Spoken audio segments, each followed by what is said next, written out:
They say curiosity killed the cat, but in this case, it could kill your computer. Imagine plugging in a harmless-looking USB drive. No flashing lights, no suspicious pop-ups, and within seconds, your machine is dead. Not hacked, not frozen. Fried beyond repair. This isn't a Hollywood prop or a hacker's myth. It's real, it's out there, and anyone could slip it into your port without you knowing, until it's too late. Would you dare to test it? Or would you never let it near your laptop? It started on a rainy Thursday afternoon in Vienna. I was sitting by the window of a dimly lit cafe, sipping my espresso and watching umbrellas hurry past, when he slid into the seat opposite me. He didn't say hello, didn't smile. Just placed a small black USB drive on the table between us. You know what this is? He asked. His voice was low, almost drowned out by the clinking of cups and the hiss of the espresso machine. I glanced down at it. Standard plastic casing, no label, no markings. A USB stick, I replied cautiously. His lips twitched into something that wasn't quite a smile. Not a USB stick. The USB stick. I thought he was joking, until he pushed a folded newspaper, clipping across the table. The headline screamed, "Mysterious device destroys government server suspect." Still at LERG, the article detailed how an unknown device had been plugged into a Ministry of Finance workstation 2 weeks earlier. Within seconds, the entire system had gone dark. Not just that one computer. Every connected server, every backup, every single machine linked to the internal network. All fried. The cost of replacement? Nearly $3 million. You're saying this did that? I asked, my voice tighter now. He nodded. They call it a USB kill, but this one is custom built. Charges a capacitor inside, then releases over 200 volts back into the computer's circuits. Instant death.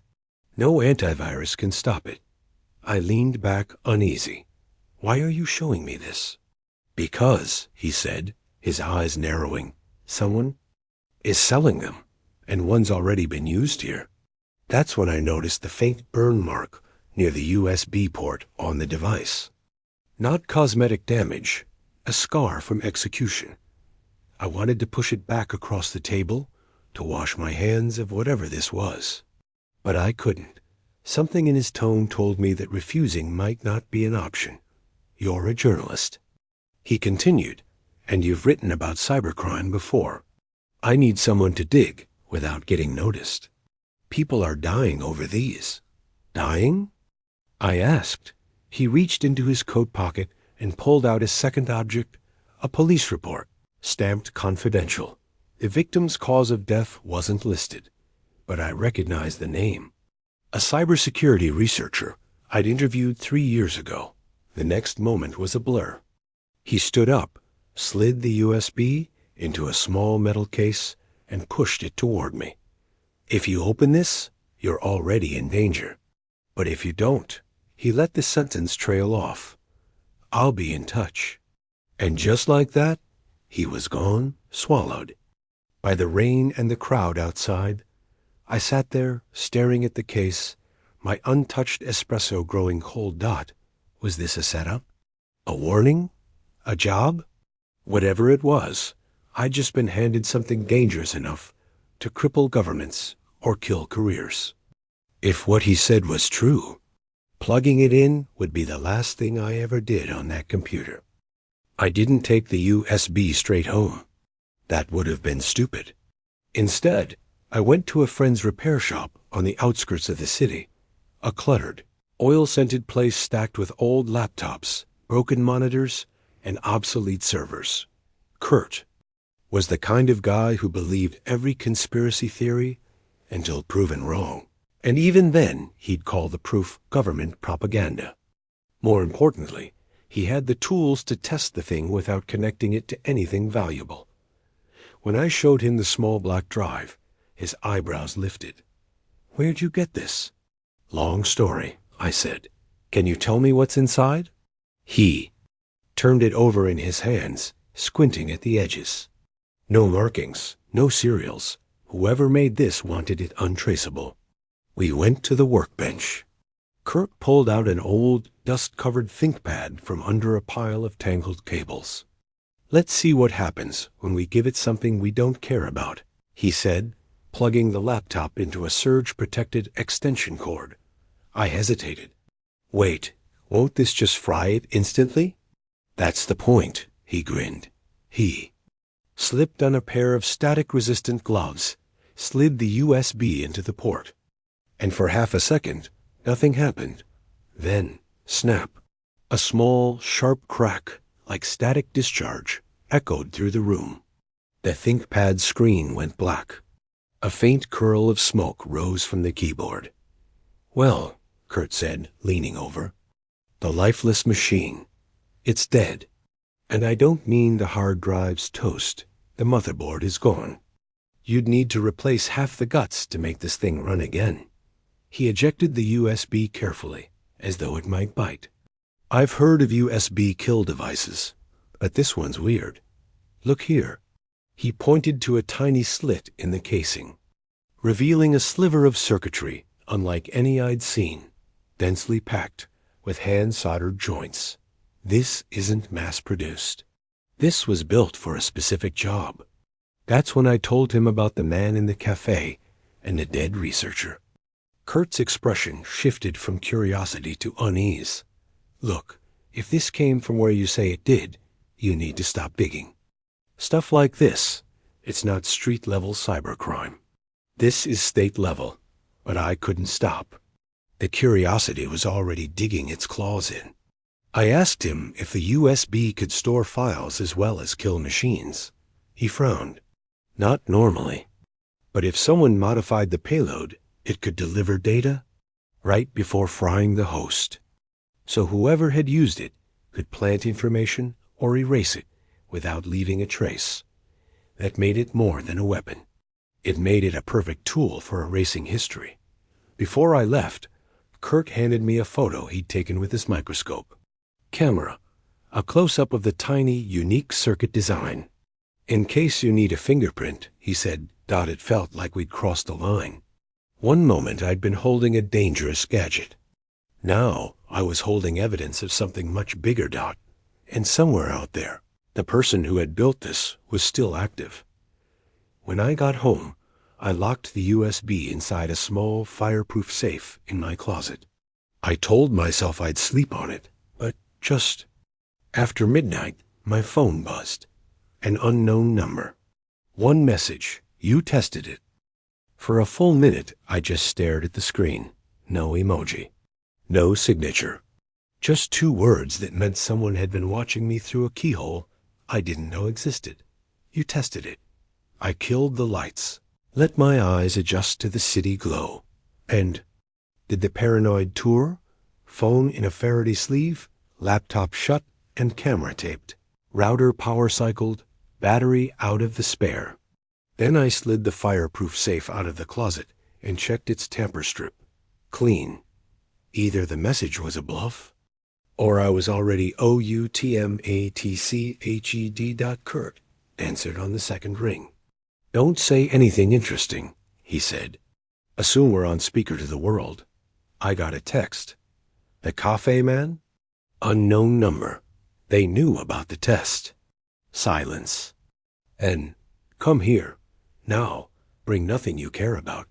His shop looked different after Midnight Moore Bunker than repair counter. He'd pulled the metal shutters halfway down and set a radio to low static. He handed me a flip phone from a day. Box-labeled burners and pointed to a stool under a dead security camera. "They like to keep souvenirs," he said. "IMEA's SIM history, Wi-Fi fingerprints. Tonight you are a stranger." He slid a manila folder onto the bench. Printouts of my microscope photo, alongside half a dozen images he'd scraped from hardware forums and black market listings. The same distinctive microtransformer appeared in 3 of them. Hand wound. No commercial equivalent. "See the lacquer pattern?" Kurt said, tapping with a pencil. "Same builder." Whoever they are, they've sold at least 6 of these. One listing still had a seller handle attached, Airspindle. The profile was empty, but the posting history referenced meets in 3. Cities: Prague, Brno, Bratislava. Central Europe. Short train hops. Cash in cafe bathrooms and train stations. Our cafe man fit the choreography. I told Kurt about the dead researcher, the ministry servers, the cafe. He chewed his lip, then spun a laptop around and pulled up an old DEF CON talk. The speaker, my researcher, had demoed a proof of concept. Delivery device. A USB payload that wrote a file to RAM and executed before the OS registered the device. No traces, no logs. What if this builder merged that trick with a kill rig? Kurt said, write what you want, then burn the evidence. And anything connected to it. It's not just destruction, it's a self-destruct courier. An engine growled outside. Headlights licked the shutter slats. Kurt killed our lights with a fingertip. We listened. The car idled, then moved on. He exhaled, flicked the desk lamp. Back on. Okay, he said. You need a plan that doesn't get you buried in a nameless field. We split the work along a line. Neither of us said out loud, if someone had put crosshairs on me, Kurt would be the one they didn't know to. Follow. My job. Bait and watch. His job. Hunt the seller. I took the burner, a fresh laptop with a wiped SSD, and a dumb router that broadcast a random Mac every session. The USB stayed in the safe access only in Kurt's shop. I would use the forums and request a repair. From Airspindle, pretending I'd bricked a unit. If they answered, I'd coax them toward a meet. Kurt started mapping the part supply chain. Hand-wound microtransformers meant a craftsman. Craftsmen buy enamel wire and ferrite cores in small runs. He had a friend at a postal depot who owed him a favor. Packages have patterns. Patterns have names. At 2:11 a.m. I posted. Airspindle unit. Dead after first plug. Need fix. Will pay. I used a fresh account seeded with months of harmless comments I'd planted for a different story. The closest thing I had to a fake identity with a pulse. 5 minutes later, a DM slid in. Not from Airspindle. From Lathabox. Don't contact them here. It's compromised. You want to live. Stop saying their name. My fingers hovered. I typed, who are you? No answer. Then, you already have their work. Meet 10 o'clock tomorrow. Nash-marked back stalls. Look for the stall with the broken radio. Bring the device. Kurt shook his head hard. Absolutely not. If they want the stick, they'll take your hands with it. I stared at the message. If this was a trap, it was elegantly baited. If it wasn't, it was a line into the builder's circle. Either way, morning would come, and I'd have to choose. We slept in shifts on 2 army cots he kept in the back, the radio whispering. I dreamed of tiny black coffins sliding into USB ports like bullets into chambers. At dawn, Kurt woke me with coffee and a plastic grocery bag. Inside, a clone our sacrificial lamb. We'd 3D printed a casing that matched mine, then wired a tiny recorder and voltage clamp inside. It wouldn't kill anything, but it would look right and capture any handshake a handler tried to send. Where? A watch with a magnetometer, he said, strapping one to my wrist. If someone tries to MP you cute, you'll see the spike before your brain does. And if they're not cute? I asked. Then you smile and ask for a receipt. We rehearsed. The walk, approach, stall position, exit routes. If I said the word violet into the burner, he'd trigger the shop's panic protocol, call it in, burn the network.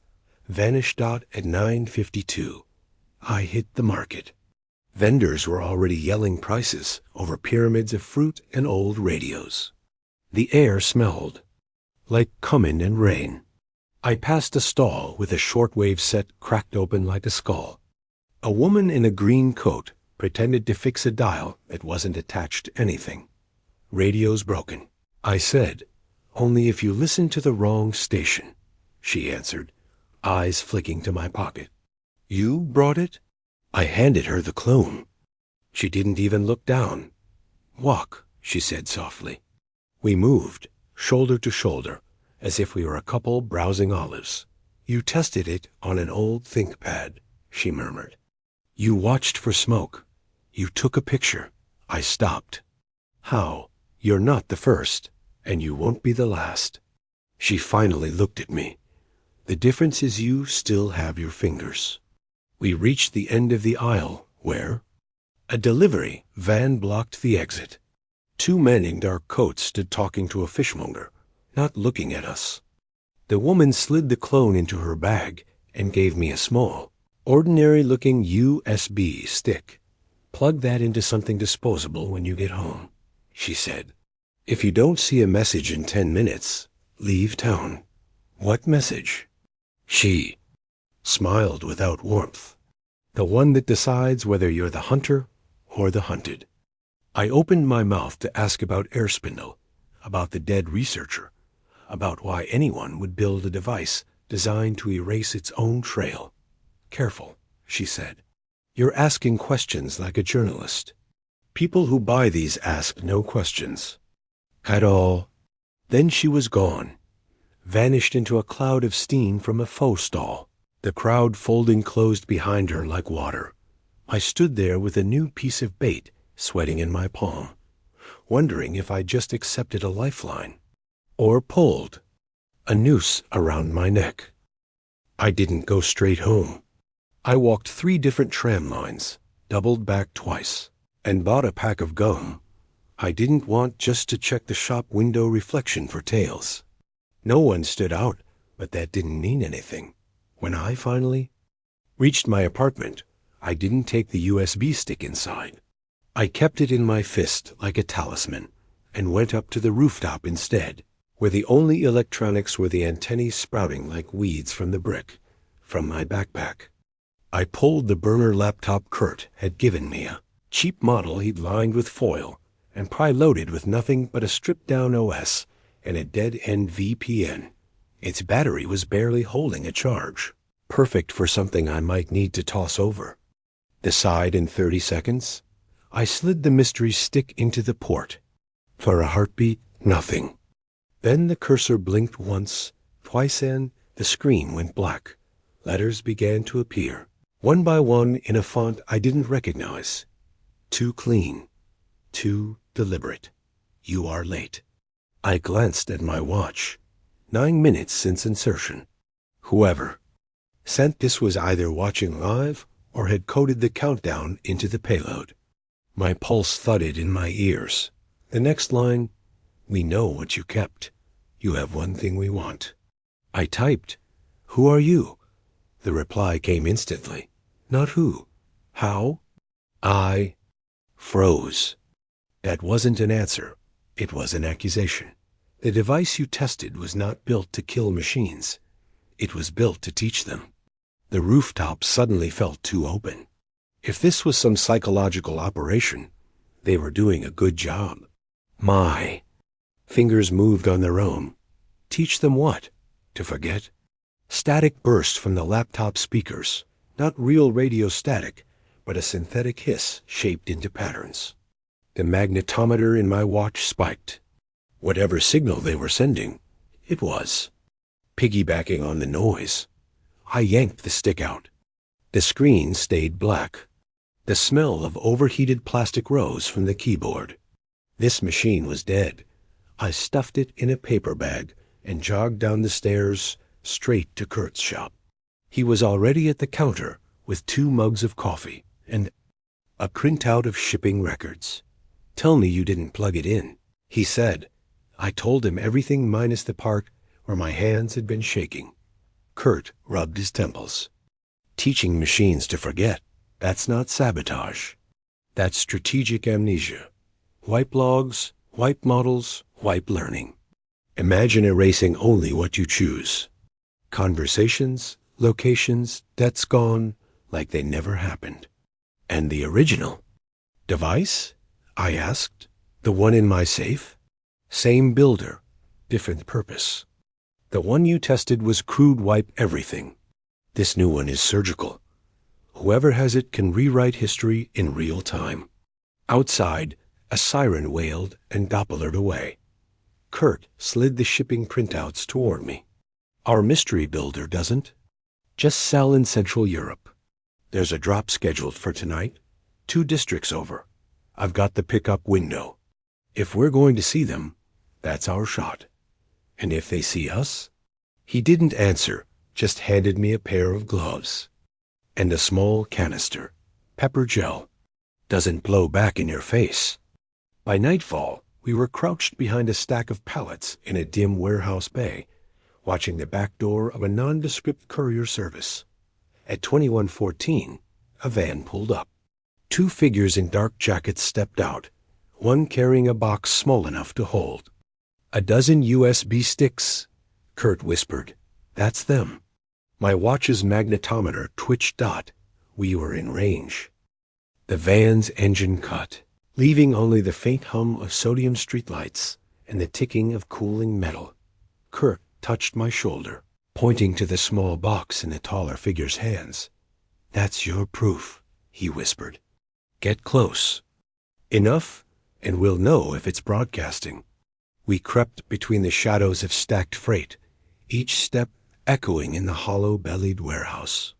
My watch's magnetometer needle began to twitch wildly, the same signature I'd felt from. The rooftop laptop that were loading the box onto a dolly when I stepped from behind a crate. "Evening," I called. The shorter one flinched. The taller one didn't move, but his grip on the box tightened. His voice was low and deliberate. "You shouldn't be here." "Neither should you," I said, nodding toward the package. "That isn't shipping to any legal address." Kurt emerged from my left, holding a small receiver, its light blinking faster with every inch closer. "Mag field's off the charts," he said. "Whatever's in there is live." The taller man smiled not warmly. "Do you know what this can do? It's not a weapon. It's freedom." "Freedom for who?" I asked. "Anyone who wants to forget. Governments, corporations, people with pasts they'd rather erase." He tilted his head. "You've been carrying one of our prototypes for weeks, haven't you?" My gut tightened. He knew. Before I could answer, Kurt made a move. The pepper gel hissed, catching the shorter one full in the face. The taller man dropped the box not in surrender, but because his other hand was already reaching inside his jacket. I lunged, grabbing the package and shoving it under my coat. We sprinted for the loading bay door. Behind us, shouts and footsteps echoed. One of them tripped over the dolly with a crash of metal. We burst into the alley just as a black SUV screeched to a halt at the far end. Kurt swore. 2 exits. Both blocked. Pick one. I chose the darkened side street, pulling him with me. We ran 3 blocks before slowing, ducking into the entryway of a closed cafe. My lungs burned. When we finally opened the box, I expected a nest of USB sticks. Instead, there was just one sleek, matte black, and heavier than it should have been. No ports, just a single glassy surface on one side. Kurt tapped it with a gloved finger. "That's not storage," he said. "It's a transmitter. Always on. Always ready." "And now it's ours," I said. His look was sharp. "No. Now. It's everyone's problem." We argued all the way back to my flat, whether to smash it, sell it, hide it, or hand it over to someone who could blow the whole thing open. By the time we reached my door, neither of us had decided, but the decision was taken from us. On my doormat lay a small envelope. No postage, no name, just a single line typed in that same strange, too clean font from the rooftop. "You have 10 minutes. Sometimes the most dangerous technology isn't the one that can kill. It's the one that can erase. If it were in your hands, Would you destroy it or use it? Sometimes, the smallest device can hold the power to rewrite everything we know. The question is, who do you trust with it? Drop your answer in the comments, and let's see which side our community takes.